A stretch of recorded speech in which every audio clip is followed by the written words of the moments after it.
This is Scott Spears, and welcome to another edition of Scott Spears Now. We are just days away from election 2023 and so many important issues on the ballot, so many things going on here locally, and so many things going on in the world, including a big dinner this coming Saturday night, Dinner with the Presidents, to be held 4:30 to 7:30 p.m. November the 4th, All Occasions Catering and Banquet Facility, 6989 Waldo, Delaware Road in Waldo, Ohio.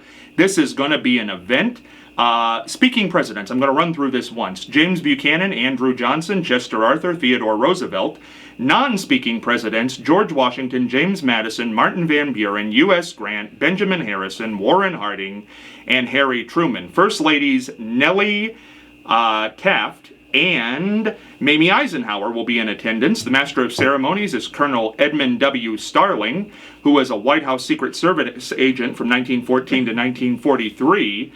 And special guest speaker is the 40th Treasurer of the United States, March 1st, 1994 through January 20th, 2001, Mary Ellen Withrow. And also, I should mention, Mary Ellen was recently featured in a great documentary on women in politics for Bowling Green State University, which if you go to their website, you can watch this documentary.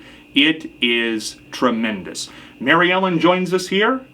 Prior to the election, Mary Ellen, we're in a new studio. So glad to have you with us. Yes, this is great.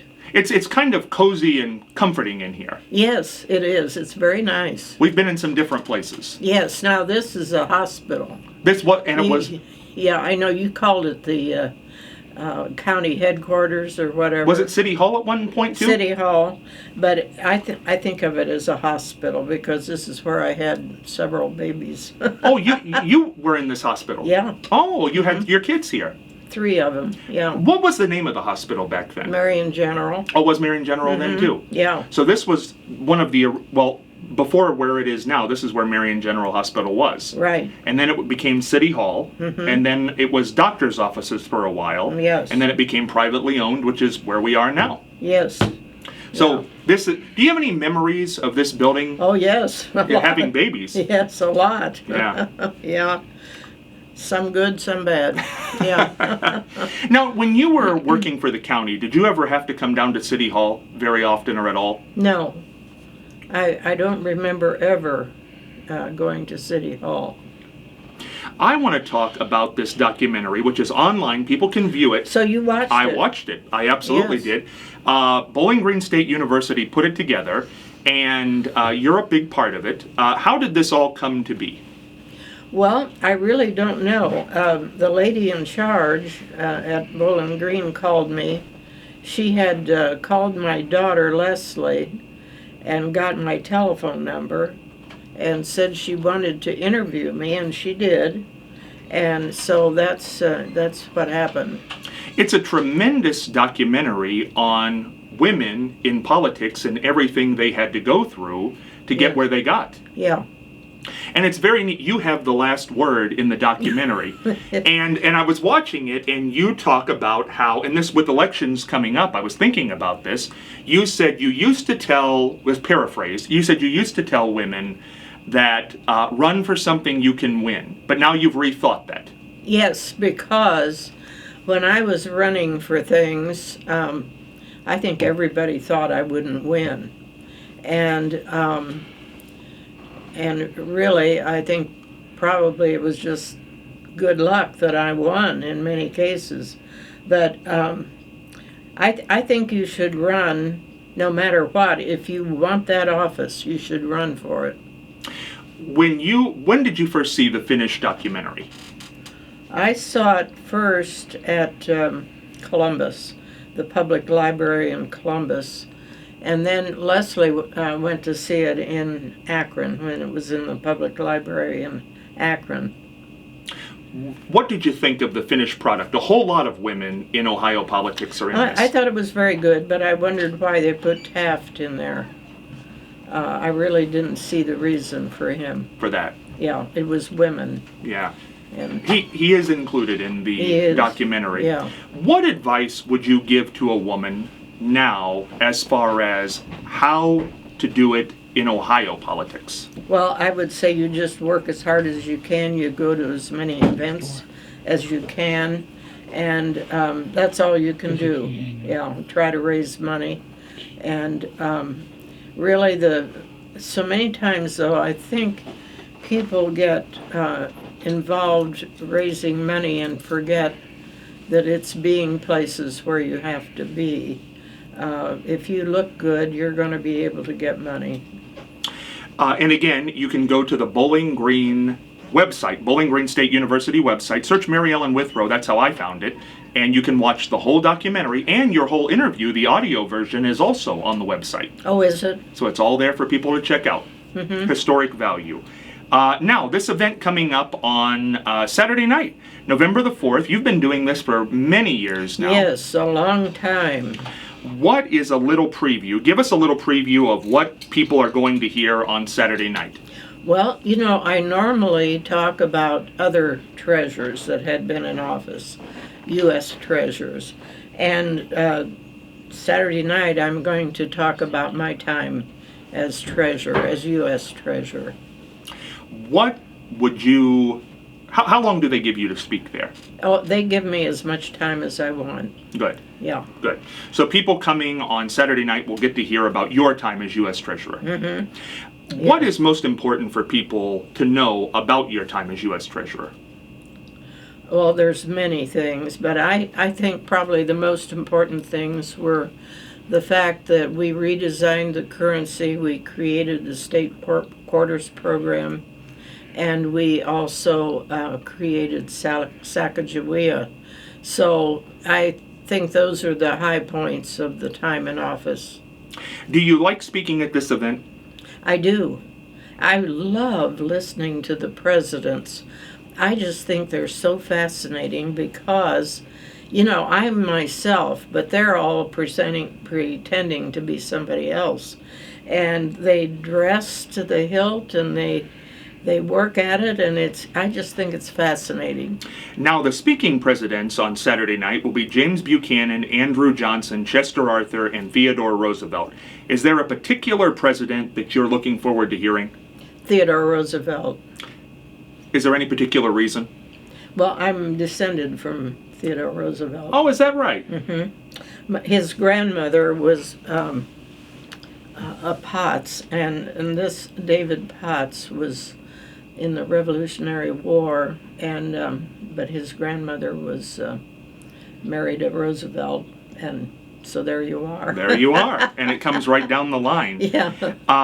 This event is fascinating because they have all these presidents and first ladies. Of course, it's actors portraying them. You sit at their tables, but as you said, you are portraying yourself, and you have a table. What questions have people asked you over the years at your table? Oh, just ordinary questions. I didn't have anything spectacular. It's not hard to represent yourself. I think representing somebody else would be very difficult. Would you ever want or have had interest in portraying somebody else who is a living person? No. Would you ever want somebody to portray you? Oh, I don't care. Yeah, I don't care. It's very interesting how they do this. They have to you have to know pretty well everything about their life because you don't know what people are going to ask you, and you have to respond in a historic way. You have to answer with what the person would answer, not necessarily how you would answer. And that's while they're eating their dinner as well. I mean, they have that all through the evening, and that's not easy to do. No, Yeah. and one of my favorite things about this actually is the food. They prepare food that were the favorites of the presidents who are there. Yes. So you get some 19th century food sometimes that tastes a little different, but where else are you going to get that? Yeah, that's right. It's very nice. A very nice event. It really is, and that again is coming up on Saturday, November the 4th 4:30 to 7:30 p.m., all occasions catering and banquet facility in Waldo, Ohio, and Mary Ellen will be speaking at that event. Now, Mary Ellen, we've got the big election coming up here, and of course we've learned now that early voter turnout is breaking all what was expected. Really? It's higher than it was in August, and in August it was very high for the special election. It's higher than that so far. We're less than a week away. What would you say is driving, in this off-year election, this high early voter turnout? Well, probably issue 1 and 2. That would be my guess. Now, issue 1, of course, for people is abortion in Ohio, the legalization of abortion. And this is a huge issue because this is going to live on for quite some time, what happens next Tuesday night. Did you ever think you would live to see a day when abortion would be on the ballot? Well, I did, I did think so way back. But that's when it was decided, and it was the Supreme Court, right? Right. Yeah, so we didn't vote on it at that time. But I was so happy when that came about. Of course, Roe versus Wade was overturned after nearly 50 years, and now we're voting on it in Ohio. How do you think things are going to turn out Tuesday night on issue 1? Well, I hope everybody votes yes. Do you think it will pass with a strong majority? I do. You do? Mm-hmm. Why do you think that is? For a long time, they always said if abortion was put up to a vote, it would not pass, popular-wise. What do you think has changed in the last 50 years? People don't want to be told what they can do. They should be able to decide those things themselves about their body. That's one thing, and women are very determined about that. Do you think we're going to find out that women play a big part in this election? Yes. Yes. So you think this will drive women to the polls who normally would not vote? I think so. Now, issue 2 has also become a very big issue. Do you think issue 2, which is the legalization of recreational marijuana, do you think this is driving people to the polls as well? Oh, yes. Mm-hmm.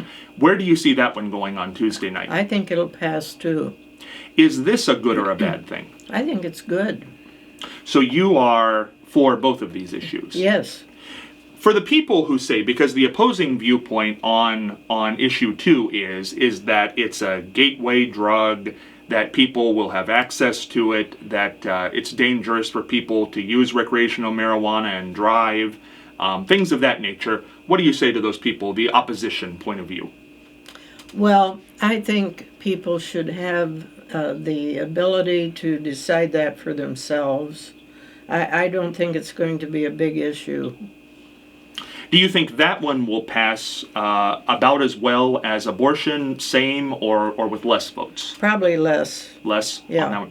What have you made of the ads that have been run on television in regard to issue 1 and issue 2? Issue 1 certainly getting more ads. Yeah, I haven't seen very many on issue 2. Not a whole lot. No, but there's just one after another on issue 1. Some good, some bad, yes. Do you think that a mistake was made for people who did not want issue 1 to pass when they put it on the ballot for well, I guess abortion was, let me make this clear for people watching this, abortion was not on the ballot in August, but a special election was held to change the threshold of changing a state amendment to 60%, and our Secretary of State said, basically this is about abortion. Do you think that was a mistake on the people who did not want this passed behalf to put that on the ballot? Well, I think they had to have it on the ballot in order to be able to vote on it, right? They had to have it on the ballot, but to try to change the threshold because of abortion, to try to keep it from passing, do you think that was a bad idea on their behalf? I don't know. Do you think it will pass on Tuesday night with more than 60% of the vote? I do. Mm-hmm. So that wouldn't have even played, if the special election had passed, it won't even really in the end matter all that much. No. Now, There's a lot of stuff going on nationally. What did you make of what went on with the Speaker of the House? Well, that was a surprise. When McCarthy was ousted by his own party for making a deal with the Democrats to keep the government open, did that surprise you any? Yes, I didn't think. Well, first of all, I was surprised that he agreed to it. I was very happy that he did. And then I was surprised when they kicked him out. And then I was again surprised. Of course, I knew that they were thinking about Jim Jordan. And then he didn't last long. And this man I've never heard of, Mike Johnson, and we'll soon find out about him. We're hearing a little bit every day. The thing we know about Mike Johnson at this point, the point that keeps being made, is that he was part of the group that thought that the insurrection on January 6th was okay. Yeah, that's pretty bad. That's what we know about him. Yeah. Is this call for concern? Yes, serious concern. And not to spend too much time on this, because certainly you've made your feelings known about our Representative Jim Jordan, but what did you make of his little stint there of 3 tries to become Speaker of the House and losing votes every time he went up for it?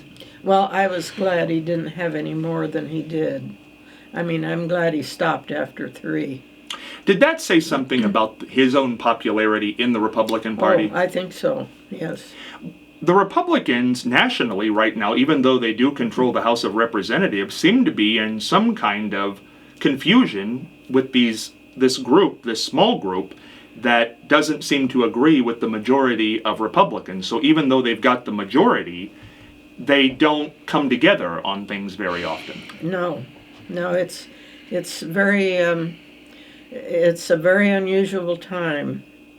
And just locally here, we've certainly got a lot going on election night. We're going to elect a new mayor for the first time in 16 years. We've got a lot of city council seats up for grabs. We've got a River Valley levies, 2 levies in the River Valley area going on. Locally, what do you think about election night 2023? Well, it ought to be interesting. It should be. With the mayor's race, that's the big one, so everybody's interested in that. At this point, when you look at the mayor's race, we're less than a week away, this has been going on basically for the majority of the year, how do you see this all, how have you seen the mayor's race this year? Well, it's been unusual, I think. And we'll have to wait and see how everything turns out, but it's been rather an unusual race. Recently, you and I attended a city council meeting, yes, covering it for the station. Mm-hmm. It was an animated city council meeting, to say the least. A lot right now is being put on the head of Auditor Miranda McGinnis, who's still in that position as of the time that we are taping this, on November the 1st. But the mayor has called for her resignation. The 2 city council members have called for her resignation.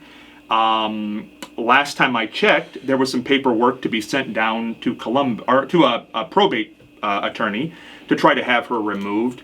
Attending that meeting and knowing what we know just from seeing it in the paper, what do you make of that whole situation? Oh, I think they should try to get her out of there as soon as possible. Seeing it in action, when she was being asked questions during that city council meeting, what did you make of that and her? Well, I thought she should not be in that position. She was not talking to people and letting them know what was happening. That's really bad when you're getting penalties all the time.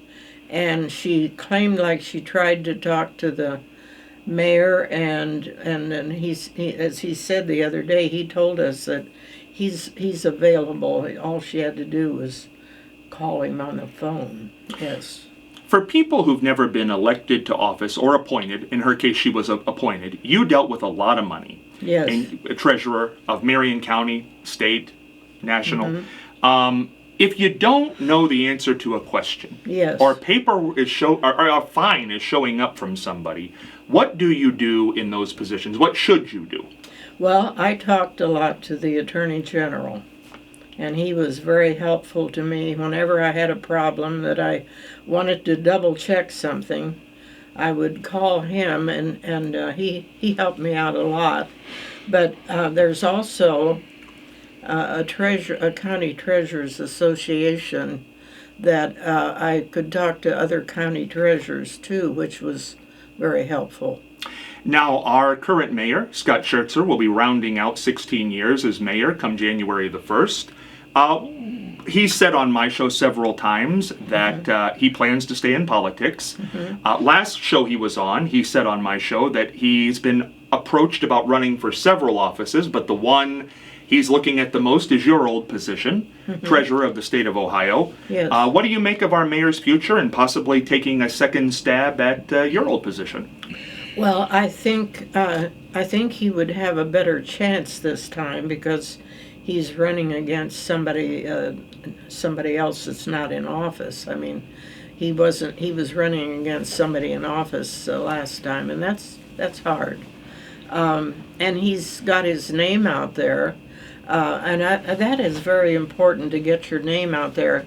I guess he's doing some Democratic luncheons and some of the meetings that they're having, so they're getting to know him, and that's all important. To get your name out there. Yes. So do you see him having a bright future in politics? Well, he did a wonderful job as mayor of Marion. I think he would do well in many positions, but he wants to be treasurer of Ohio, and so I think he would be a great treasurer. Do you think ultimately it is an uphill battle, though, just because of the current time we're in yes, it is. For Democrats in Ohio? Yes, they have a rough time. Yeah. How long, being in politics for so long, how long does it take a party to turn around a situation like we have in this state right now with only one elected Democrat in the state? Well, with the right people... Statewide, I should say. One elected Democrat statewide. With the right people working at it, it doesn't take long. We used to have very strong union people that turned the whole place around back in the 60s and made a tremendous difference in Marion. People are saying that abortion, issue 1, and recreational marijuana, issue 2, that being pro for those issues are Democratic stances, and a high voter turnout could push a lot of Democrats into office on Tuesday night. Do you think that's a correct statement that people are making? Well, I don't know. I don't know about that. Do you see the abortion issue being pro-choice as a Democrat and pro-life a Republican issue, or has that melded together over time? I think it's melded together. There's a lot of Republican women that are for it, and so I think it's a lot of both parties are going to vote for it. Why do you think abortion, even the word itself, brings out strong feelings in people, strong feelings in church-going people? Why is that? What's your life? It's your life. Yeah, I mean, in one case you're outside of the control of your life, in the other case you have the say to what you're going to do, and it's a big difference. It absolutely is, and issue 1, again, voting for issue 1 will legalize abortion in Ohio. Voting no will make it illegal in Ohio. How has it changed in your lifetime? You were in office, Elgin School Board, 1969. You came in office before Roe v. Wade was legal. Mm-hmm. How has it changed in that time period, from when it was made legal to when it was made not legal to where we are now voting on it Tuesday night? Is it seen differently now than it was 50 years ago, abortion? Well, it's well accepted now. Back then, everybody was going through different things to have an abortion on their own, which caused a lot of people to get in trouble and die, and there was some horrible situations happened. And I don't want to see that anymore. the grand scheme of politics right now, we've talked about very specific things locally here in Marion, statewide, national even. What do you think the state of politics is right now in November of 2023? Well, it's difficult. I think politics is very difficult now. It's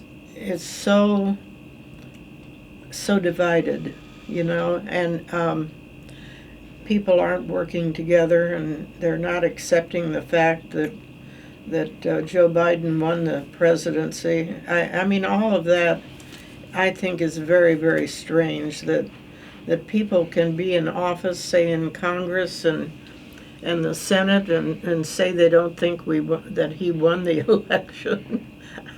I just don't understand it. And just because it is news and it seems to be the way it goes, Donald Trump is running for president. In 93 indictments in several cases, people can look those up without us going through it. He does have a gag order now on him. He's been fined for saying things that he shouldn't. What do you make, just on the whole, right now, of Donald Trump?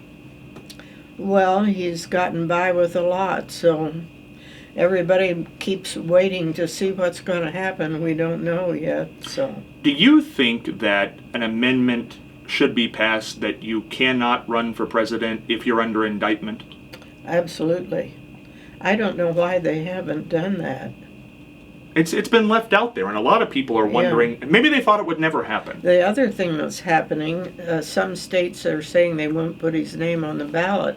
That's another solution. And if there would be enough states to do that. And then another solution is if, Pence dropped out the other day, and he did not say who he was going to give his supporters to. And if all of those people running for president would all combine, as they dropped out, would combine who is supporting them to vote for one person in that group, we could do some good there too. What did you make of Pence dropping out? Well, I thought he should. He was not going anywhere. They showed that pharmacy where he was. Excuse me, it was funny. There was just a few people there, and he's he's saying he decided to end it all. No, people did not. He didn't have the charisma. He lacked something. He never did have charisma. He didn't have, but probably would not have ever went anywhere in the political world. No, he was going down fast when Trump had him become vice president. Do you see any of the Republicans who are running who could step in if Donald Trump isn't allowed to run? Well, the only one that I've been watching is Nikki Haley. She's got problems too, but she would be the best one out of the group, I think. That's my opinion. And on the Democratic side, some people are jumping in at this point. Yes. Yeah. Somebody I've never heard of from, is it North Dakota? North Dakota, I think. Joe Biden's still the presumptive nominee there, the best nominee, best choice. Right. I tell you what, we've got Mary Ellen Withrow for another 30 minutes here in this episode, but we're going to bring in another special guest here in Ohio to join her for the second part of this episode right after this quick but important timeout. Hey, Scott Spears back here with an American treasure, no other way to say that, Mary Ellen Withrow, 40th Treasurer of the United States of America, in the Guinness Book of World Records, by the way, for signing more money than anybody else in the history of really the world, I guess it is at this particular point. And her museum, I should mention, I did not mention, in the first half hour of this interview, is at Heritage Hall. Mary Ellen can take you through that. A lot of great items in there. We did the first broadcast from there with former Governor Celeste back in July, and that was a lot of fun, and Mary Ellen was there for that occasion. And also, don't forget that Mary Ellen is one of the featured speakers in a new documentary about women in politics for Bowling Green State University. It is terrific. It can be seen online. Go to the Bowling Green State University website and search Mary Ellen Withrow, and she gets the last word in the entire documentary. And a lot of great women in politics in this documentary. And she will also be the special guest speaker at Dinner with the Presidents coming up Saturday, November 4th, 2023, 4:30 to 7:30 p.m., All Occasions Catering and Banquet Facility, 6989 Waldo, Delaware Road in Waldo, Ohio. Now, I don't know if there are any opportunities to get a seat in that room at this point, but if you want to call the Historical Society at 740-387-4255, there might be something available at this point.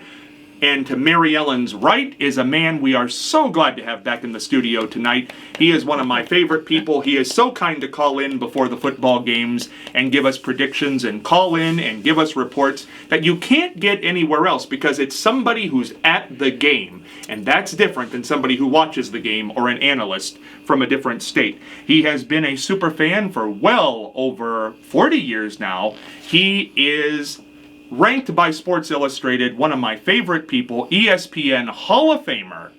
That's right, Hall of Famer. There it is, on camera. The legendary Buckeye Guy. Buckeye Guy, so good to have you back here today. It is a pleasure, as it always is. Scott, happy to be here. First off, I want to say hello to this legendary person sitting right here. I do want to ask one quick question. Go right ahead. There were several years ago, we did a broadcast from one of the places where you were staying at. It was a beautiful, beautiful place. Do you still stay there? Primrose? I think it was. Yeah, It was. that's still there. It was Primrose. We were out on the porch and in the front and the whole thing. It was Yes. very accommodating. We did Yes. a chili cook-off. Remember that? We judged a chili cook-off. I do remember that. That's right. I forgot about that. Yes, yes. Yeah. It We was- just had another one. Oh, really? Yes. Yes. We all judged a chili cook-off, and that was fun. Outstanding. I remember that day. It was a Yeah. great night, and that was back, boy, I don't know how many years, probably 5 or 6 years ago It was now. a while. Now, Buckeye Guy, Yes. you have questions, 2 questions Yep. here for Mary Ellen Withrow. We're excited to hear what these questions are. I was overhearing the first segment, the first half hour, and they talked about Mary Ellen signing way more money than anybody else. Yes. Designing money. Currency. For the entire United States. It hadn't been redesigned Ooh. since 1928. Yeah, and Goosebumps. yes, right. That is unbelievable. Listen, I don't know that the viewing and listening audience really pays attention to what, once they cash your check, they get their currency. Because it's got your name on it. Well, yes, if it hasn't worn out. There's still 50s and 100s. Oh, those are the kind I like. Yeah. Those are the good ones. Yes. Well, thank you very much. I truly appreciate it. Yes, okay. Now, Buckeye Guy, Yeah. as you go around the state, what are your favorite parts of the state of Ohio?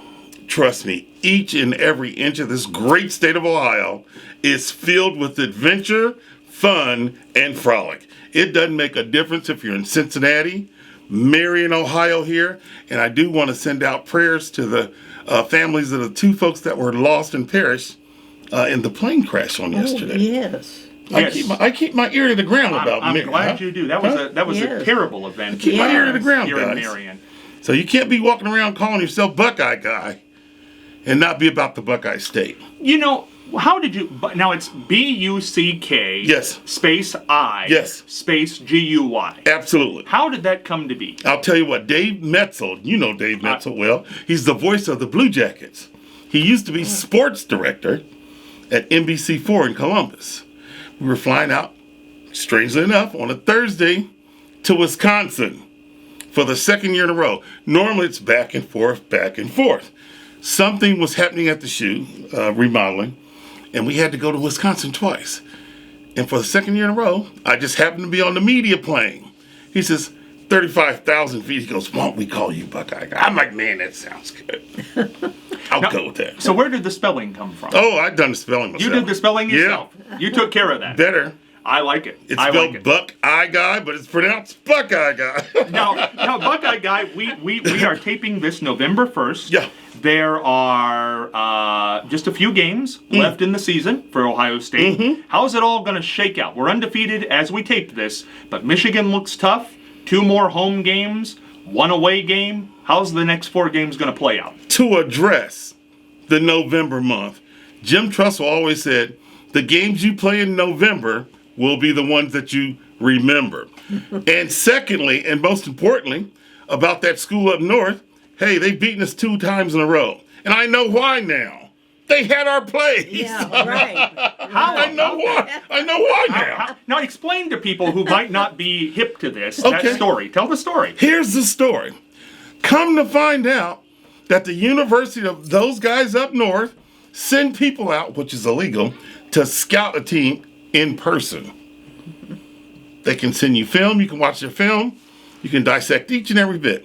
But you can't have somebody apparently sitting on Central Michigan sideline in a Central Michigan outfit filming Michigan State, sending all the information back to the school up north. It's like having their plays. Think about this. We were 17-1 against that school up north until they start taking our signs. It's easy to stop us when you know our plays, Mary Ellen. So they know our plays. Right. Well, they're bad. Now, should there be any consequence for this Buckeye Guy? Listen, guys. They're going to do what they're going to do. I understand that we have to execute our plays and make it known that we're going to win this game. There is no way, shape, or form that we can leave out of that stadium without being victorious. We have to win. Have to win Michigan. It's a must win. It's been 3? Would be. It'd be 3 if they lose it. It'd be 3. And 2 right now. It's 2. 1 in Ann Arbor, 1 in Columbus. Right. But this year it cannot turn into 3. Can't be a turkey. It can't. But here's the thing, though. I'm looking at those 2 a little differently now, Scott, Mary Ellen, because they got my plays. They got your plays. They know our signals. You're angry. They know I'm coming up the middle. Yes. Boy. And then, hold on. Hutchinson went number 2 in the draft. You know why? Because he was such a great player? It's easy when you know the plays. Yeah, well, I think a lot of people feel that way at this point. Mary Ellen, do you follow football? Yes. What do you make of this story of stealing plays? Oh, it's terrible. Terrible. Terrible. Do you think there should be some kind of consequence Well, from... I do. I mean, we've got to change our plays. Absolutely. Now, during that Ohio State-Michigan game, are you glued to your television, Mary Oh, Ellen? yes. I'm glued to it no matter who it is. What do you think Ohio State needs to do this year? They've lost twice, the big rivalry. Yep. What needs to be different this year? Well, we've got to win. They got to go to Ann Arbor. Yeah, I know. That's not good. No. It'd be much better if we could have it here. Yeah. Now, did you go to a lot of games? Yes, I did. What, for people who've never been, what is the atmosphere like there? Oh, it's great. Yes, I loved it. Competitive sports, there's really nothing like it. And college football for Central Ohio really, I think, is more important than the NFL. Absolutely. No, I agree 100%. Yeah. I mean, I think people follow the Browns and the Bengals, but in Central Ohio, it's the Buckeyes. Without question. Right. Now, Mary Ellen, I did want to ask you, because this documentary is great, and I want to keep advertising it because people should see it on the Bowling Green State University website. When you were getting into politics, 1969, what started that all? Well, I had 2 teachers come and ask me to run for school board, and there were no women on the school board. And I had always been interested in politics, but I never thought of running for office until that happened. And I decided to run, and it went from there. History. Yeah. 25 years later, you were taking the oath as Treasurer of the United States of America. Yeah, in the Treasury. Yeah. 25 years. Yep. Isn't that something? It is. It's amazing. Now, it has now been, next year, 30 years next year. Yeah. Since you were sworn in. 30 years. Does it feel like 30 years? No. No. No, it doesn't. What would you qualify the last 30 years like of your life? Oh, wonderful. I've had a wonderful life. Yeah. What was it important for you to convey to those people filming that documentary on women in politics? Well, I thought it was important to convey the importance of women being in politics. All of the women that I knew in politics were honest, hardworking women. And I just thought we needed to have more women, because I'll tell you, when women started being in Congress and in the Senate, they started discussing women's issues where they didn't discuss women's issues before. It became very easy then to get things talked about and get things passed and make things better for women, and that's what was important. You know, it wasn't too long ago we weren't even called by our name. If we were married, we were called by our husband's Mrs. name, and we couldn't have money. I mean, we couldn't give out. We couldn't take loans, and that was still the case when I was state treasurer, because that's when I had linked deposits, and I had a lot of women's groups that got into business because we made it possible for them.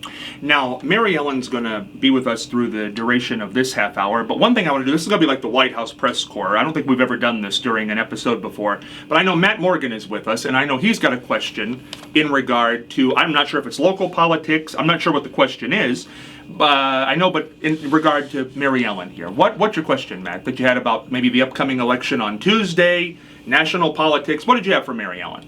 Mary Ellen.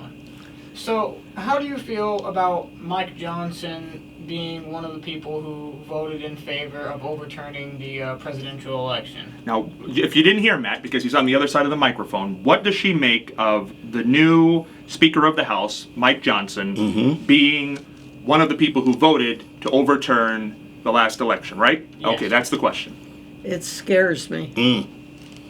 Yeah. How about you? Yeah, I'd say about the same, yeah. Yeah. Now, do you have anything else, Matt? I know that's a big question. Follow up. Yeah. Not for Mary Ellen, but I actually do for Buckeye. Buckeye go. guy, Let's go go. ahead. Buckeye guy. Why, so, I know, I do believe you're right on the whole recording practices thing is illegal, but Yep. I don't know that it matters all too much, because, like, you're allowed to watch film of previous games. Yes. So, what's the difference between recording a practice and then versus just watching like a recorded game, which they do in college, like for, just watching film? Okay, again, if you didn't hear, what's the difference? We just talked about the Michigan issue about looking at video. What's the difference between watching an old game or doing what they did, watching in practice? Nowadays, on the sidelines, you have 2 or 3 assistant coaches. They hold up signs, they do this, they try to fake you out and whatever. But if in fact somebody breaks that code, they know your code, they know your next play. Your next play could be going around the end. Your next play could be going up the middle or dropping back and throwing a pass. If in fact I knew your next play, I could stop it and stop it in its tracks. So that particular reason, I believe it should be banned. It should never happen again. And then we go back to a better time where Ohio State was beating the school up north tons of times. How old are you, son? I'm 20. See, listen, in your lifetime, the Ohio State University has won 17 games out of those 20 years. It lost the last 3. Well, no, yeah, the last two. Two. Oh, last 2. Johnny, it's only 2. Oh, okay. Yeah, oh boy, don't misquote that. The last 2. So it's unprecedented that we had been doing. Now, don't forget, the University of that M up there is the winningest football program known to man because they have been in existence longer. We've won more per capita. But yes, I think it should be banned. Nobody should be able to take your signals, and it should just be ollie, ollie, oxen free. Flip the coin, play the game. All right. Now Buckeye Guy's going to stick with us after this episode because he's going to join us for the exchange with Matt and Carrington tonight. Can't wait. So we're going to continue on. I think we're going to elaborate more. I think that needs more elaboration. Oh, my we might God. save that for later on in the evening because Buckeye Guy. Here's a 50. Oh, now he's pulled out money. Now There's a 50. are you going to tip me? No, What are you doing? I'm actually looking for Mary Ellen. What treasurer that was, and it would be down there. And that's not you on No, this one. that's not But I know me. where to look for that now, Mary Ellen. Sure. That's my favorite currency piece. 50. Is Is the it? 50-yard Now why is the 50 your favorite? 50-yard line? Oh, I like that. I like that. You know, a lot of people don't like the 50 I because do. they mix it up with the 20. Oh, see, Yeah. I hadn't thought about that. Yeah, I that- keep that mine is- separate all the way. Yeah. You know, in all the years, I don't think Mary Ellen, do you have a favorite piece of currency? Yeah, the 10 because Oh. it had my office on it, and it also had my name on it. But they all had my name, but it had my office on it. Now the big faces And- that people can see on this $50 bill, that was something that came about during your era, was it? Yes, I tried to find a better picture of him. U.S. Because- Grant. Yeah, because he was very handsome when he was younger, and but it had to be a picture of him when he was president. Ah, And he got kind of older looking when he was president, but he was really handsome when he was young. Now, did you have Yeah. final say on the pictures? No, it was the Secret Service and we had all these meetings. I can't tell you how many meetings we had, but it was the security. It was different things were put into the watermark and all that good stuff. all that stuff, yeah, and stuff that you didn't even know about was put into it. But yeah. Where does most counterfeiting take place? I want you to sign that. Oh, do you? I bought a Oh, Sharpie. Oh, okay. What did you say? What were you going to ask me? Where is the most counterfeiting? Where does that happen? Well, with the counterfeiters, Wherever they are at that moment. they're very good. They are. Well, what is the most elaborate thing you ever saw? Well, we tried to keep everything secret until it was time to bring it out. Yes. And because if they found out about it, they'd try to put it in the money too. And so, we'd try to keep everything quiet. And so one time, and I don't know that it was the first time it was, we redesigned it, but somebody had really gone all out and had it stored in it was underneath a street. And I'm trying to remember where it was. I think it was in Great Britain, but it was our money. And yeah, he was all set to go. And, How about the paper? Where do we find the paper at? Yeah, well, it's Crane. They've made it from the beginning, and it's got it's 75% Wool and all kinds of stuff, cotton. and 25% linen. And I tell them, I said, we've got jeans in our currency, and I told the kids, I said, I hope you've got jeans in your money, but I hope you've got money in your jeans. Oh, I got some money in my jeans. Yeah. Now, Mary Ellen's going to sign this here, That's and again, awesome. it's so interesting, and we talked about this not too long ago. Mary Ellen is in the Guinness Book of World Records for keeping signing that. more money than anybody else in the I'm history keeping of that. the United States. But the reason that this probably will not change is because when she was Treasurer of the United States under President Bill Clinton, from 94 to 2001, more money was manufactured during that time. So Mary Ellen, and we're very happy for this, is going to have that title for quite a while. Do you think, Mary Ellen, it'll ever happen again? Do you think that much money will ever be produced under another president? Probably in the next century. And so it's going to take a while. Yeah. Right. Yeah. What does that, because people are always asking about that Guinness Book of World Records, what does that mean to you? Well, it means that I can believe it's true. I mean, I had an interesting question the other day from a little girl that was in my museum. She wanted to know who I beat to get into the Guinness Book of Records. And I said, everybody. But There you go. Great answer. yeah, You're the one. yeah. When we look back on this accomplishments since 1969 until now, could you have ever dreamed of that? I know in the documentary, which again, Bowling Green State University website, search Mary Ellen Withrow.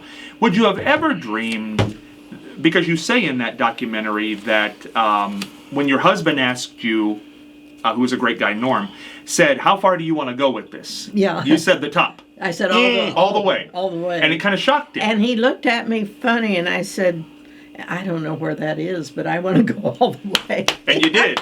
And you did. And you did go all the way. Yeah, I did. So how do you do that? That's the key. You did it from Marion, Ohio. It was a miracle. Was there? I was talking today. We were having a conversation today in a group of mine about a crossroads in your life. Did you have a crossroad in your life where if you'd have went one way, it would have taken you down a totally different path? Was there a pivotal moment? Well, I was thinking about running for governor, and then I was able to be treasurer of the United States. So if I'd have been governor, I think my life would have been more miserable, because I had a wonderful time as being U.S. treasurer. Wow. Yeah. Now, Buckeye Guy, was there ever a pivotal moment in your life? Absolutely. 1983, August 20th, the Ohio State Fair. The Whispers were the entertainment. Up walks this young lady. Her name was Tina. I didn't know that at the time, but I introduced myself, and we've been together ever since. Beautiful. It changed my life. So this year will be 40 years. I'm glad you're counting, because 40 years. 40 years. That's 40. a good long run. What's the secret to 40? Man. 40 years. Yes, ma'am. Sure, I want to do it that way. Now, Mary Ellen, you were married how long? 72 years. Oh. 72. What's the secret to 72 years of wedded bliss? Well, I think that, he had his interests and I had mine. And I think you need to let people sort of do their own thing. You can't be saying they can't do this or they can't do that. He played golf a lot, and and he collected pocket watches a lot. He had his hobbies. He had a good time, and he enjoyed the things that we got to do because of my life, and so that it worked out. Now, did he travel with you a lot when you went around the country and even overseas? Well, he traveled with me some. If I was going to be anywhere any length of time, he would go with me, and of course he had to pay his own way. And so when I when I was selling the Olympic coins in other countries, he went with me. Was that 84? No, that was in 95. Oh my God, it had to have been huge. In Atlanta, yeah. In Atlanta, man, the Summer Games. Yeah. Whoa. Now, did you attend that Olympics, Mary Ellen? I didn't go because of the bomb went bombing. off. I was ready to go down, and then I canceled when the bomb went off. I said, I don't want to be there. Mary Ellen, I don't know where we are on time, but I'd be remiss if I didn't ask you this. And it's just I'm going to wide range this question. What do you make of what's going on in Israel and Palestine? Oh, I tell you, it's horrible, isn't it? I hope that they get things worked out. Do you see this as a... people are scared to death of this, I guess is the best way I should put it. Do you see this as something that could turn into a gigantic problem? Some people have even, God forbid, said World War III. Yeah, I know. I hope it gets calmed down. This is a long-term problem in Israel and Palestine, and it's been going on for years. Yeah. Is there anything the United States can do to help this situation? Well, they're trying to give him money, and Mike Johnson is having a little difficulty with that. I do have a question. November 17th is right around the corner. That's when That's when the government is opened until. With the new Speaker of the House, do you think the government's headed for another shutdown, or do you think they can work it out? I hope they work it out. With this speaker, do you think there's a bigger chance of a shutdown happening? Mm-hmm. Just for people who are, because you were there during the shutdown, tell people why this is not a good idea. Well, it really is disruptive to government, and it causes us to lose our ratings on our bonds and everything. And I tell you, it's so unnecessary. It causes everybody so much trouble. But what Bob Rubin did when I was there, he took the unclaimed funds. He never stopped writing checks. He continued to write checks all through that. It was about a 2-week situation. And I said he was so clever to be able to do that, because unclaimed funds aren't called for only at a certain time of year, so he knew he had time for that. And it worked out. But it's such a mess to do that, and causes so much trouble. When you look at the world right now, do you think, with everything that's going on, we're better than we were 20 years ago? Let's even go 30 years ago when you were being sworn in. Or are we worse? I think we're worse. It's due to Putin and we're having trouble with China a little bit. Hopefully we can work that out. But yeah, I think it's worse. What is your feeling on Putin right now? A lot going on there. Yes, and if they don't get, the Ukraine doesn't get money going into the winter months, it's going to be very bad for them.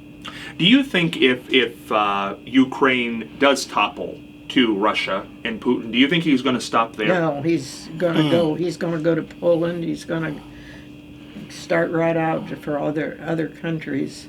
And if he attacks a country that's an ally of ours, we have to get involved. Yeah. Which causes a major problem. Yeah. Because that's the argument being made now on keeping the government open, is that we can give Ukraine money, and that way we can keep boys and girls out of there, troops on the ground.